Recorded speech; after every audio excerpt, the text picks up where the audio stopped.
how to enable and change ChatGPT voice on application. So hello guys, welcome back to my YouTube channel. In this video I'll be discussing about how to enable and change ChatGPT voice on your ChatGPT application. So let's get started. So first thing, just open up your ChatGPT application and make sure you're currently logged into your account. And once you're inside here, you can just tap on this mic button or mic icon from the top bottom right corner. So just select it. So hello, what's up ChatGPT?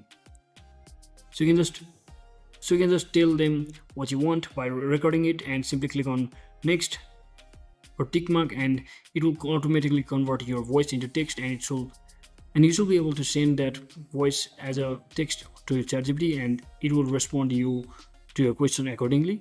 So as you can see, it has responded to my question.